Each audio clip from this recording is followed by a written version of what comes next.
So this is Chris Morrow at ComicCon at Home, and I'm with Brian Crosby. He's the creative director for Marvel, and he's going to give us a lineup about all the Marvel panels. How's it going?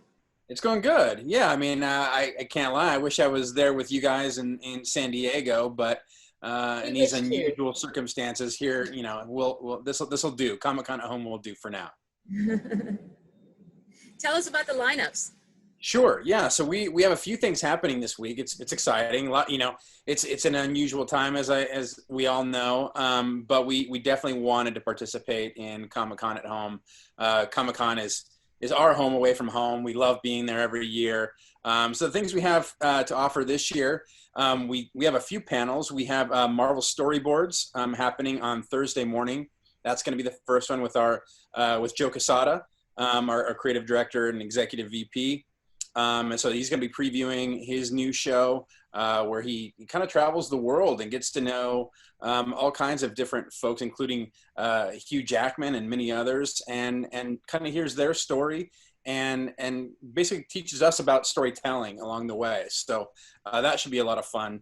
Then we also have a preview of Marvel 616 that's going to be on Disney Plus, which is a new documentary series about all the creators from Marvel, past and present, and kind of how we truly create the stories that reflect the world outside your window, which is, you know, a phrase that, you know, you hear folks from Marvel say quite a bit.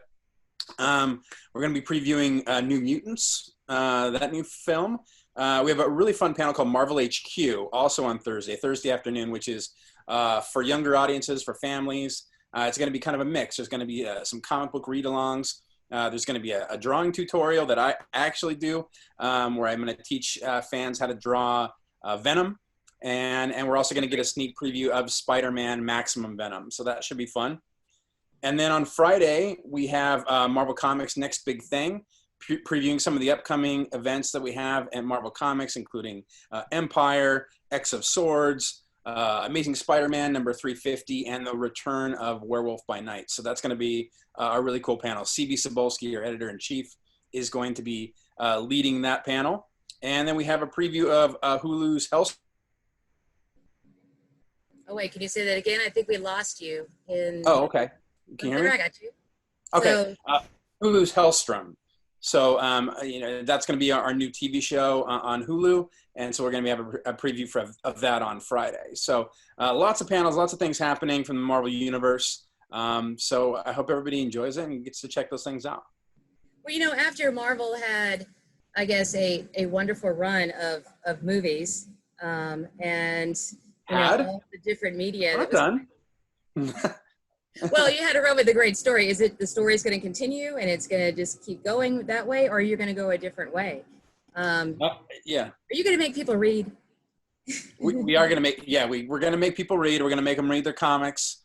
We're going to make them watch their animation, play their video games, watch the movies, be on their mobile devices, following our social channels and watching our digital series. So really, we try to provide something for everybody 24 hours a day, which is how you do it, right? I feel like it's a really big community for you. I mean, the Marvel Universe and the fans. What are the age groups that you're finding right now that are really, are they the younger ones coming up, or are they the older ones bringing in their kids? Yeah, it's all over the board, which is great. I mean, I think, you know, in years past, you know, there's probably a more specific demographic that was reading comic books, but now largely thanks to the films, which have, you know, cast such a wide net, and we have, you know, what we call truly a 4-quadrant, you know, mom, dad, sister, brother, and everybody in between. So it's everybody, and that's what's great about the cons, is going out to things like San Diego Comic-Con and getting to meet the fans in person, which unfortunately we can't do now, but normally getting to see how diverse our audience is, and that inspires us to then also create diverse content, so that everybody can see themselves in these heroes. And that's really what's been a hallmark of Marvel since day one. And that, you know, that goes back to Stan and Jack and Steve Ditko and so many others that kind of lit that torch. And so it's our responsibility to carry it forth and reflect that same world that people see and experience, but in whole new ways. Are there any major setbacks other than, you know, like programming setbacks because of the year of the virus? Yeah, I think nothing that would be a surprise to anybody. I mean, we've seen some sliding release dates and things like that, but we're optimistic and confident that things will eventually get back to normal, or some semblance of normalcy, and we'll get back to doing the things that we did before. But there's a time and place for everything, and it will all be revealed in time. So certainly we've had to make some adjustments, of course, but nothing that we can't handle. Now, Marvel's with Disney now. Right. Mm-hmm. And how has that changed any? Has that changed the dynamic? Well, I don't know if I can actually answer that question, because I wasn't here in the pre-Disney days. I actually came from Disney. So I was a concept designer at Walt Disney Imagineering for 10 years. So I was designing new attractions for the Disney parks. And then I came to Marvel about 5 years ago, a little over 5 years ago, to head up this new division, Marvel Themed Entertainment, which is where I am now. So I think the culture is great. I mean, there's definitely an infusion of New York culture that kind of permeates throughout Marvel, and I see that especially when I go to the New York offices and get to visit them. But it also affects us here on the West Coast, because Marvel has its own culture, Disney has its own culture, and I think Disney's been great about letting Marvel be Marvel, and doing what we want to do, and doing things our way. But we have the benefit of being part of the larger Walt Disney Company, and getting to see things like in the Disney parks, or see things on some of these Disney channels, or have a more robust reach of where our things can go. You mentioned that you're going to be teaching drawing. I am, yeah. So I've actually been doing that. One of the things with the pandemic, obviously a lot of people have found themselves at home, looking for new things to do. So one of the new digital series that we've launched on our Marvel YouTube channel is Marvel Draw. And so we've been doing these how to draw tutorials with a lot of different artists. I'm one of them, and there's been many others that have participated. But we just launched a brand new Marvel Draw series on Marvel HQ, which is our kids / family targeted YouTube channel. And I'm going to be teaching families how to draw. It's pretty step by step. It's pretty simple. We're going to learn how to draw different icons from the Marvel universe, different characters. We just launched our first two. In the past couple weeks, we did a Spider-Man how to draw, where you learn how to draw his head, and then we did the Fantastic Four icon, so you learn how to draw that exactly the way Jack Kirby would do it. And then we have our next chapter, which is going to be launching on Thursday in the Marvel HQ panel, learning how to draw Venom.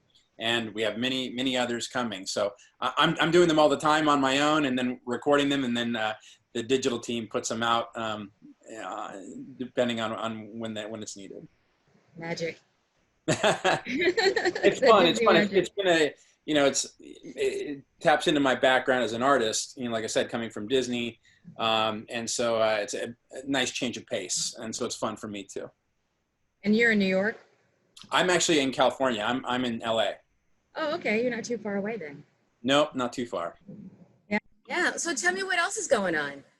Yeah, so we're also excited. So in addition to our panels, we also have a new initiative happening in Marvel. It's called Marvel Made. So Marvel fans can go to marvelmade.net and see our new product offering. So a lot of fans have come to us and they love the Scotty Young designed pins that we've made available at various conventions. And so now the first box going to be available at marvelmade.net, limited to 2,500. So make sure you get in there right away. So for $199, you can get a notebook with a Scotty Young design, and also get all 15 new Scotty Young designed pins in a bundle. Or for $30, you can get the blind box, where you get 2 pins, and it's going to be random as to which ones you get. And we're going to be doing this Marvel Made initiative with various other artists moving forward. So get in on the ground floor. Scotty Young, everybody knows him, everybody loves him, great dude, amazingly talented artist, and these pins are so cool, so fun. So definitely want to make sure the Marvel fans check that out as well. No, I think that's kind of what I wanted to cover off on. Like I said, definitely check out Next Big Thing for the comics fans. Empire is our big event, which just launched, just started, And so, like I said, CB Cebulski is going to be walking through that with Dan Slott and Al Ewing, some of our top writers. And it's, you know, it's a big, epic, kind of cosmic event. You know, those who are old school fans know of the Kree-Skrull War. And so now, in an unlikely alliance, they're going to team up against a common enemy. So it should be a lot of fun. Yeah. Sounds really good. So make sure you check out all of those panels for all the mighty Marvel goodness that's going to be coming to Comic-Con at home. Wow, a lot of great Marvel stuff happening. Thanks for your time. My pleasure. I'm Chris Morrow, remotely connecting from home this year. We miss you, and we'll be back soon. All right, miss you too. See you next year.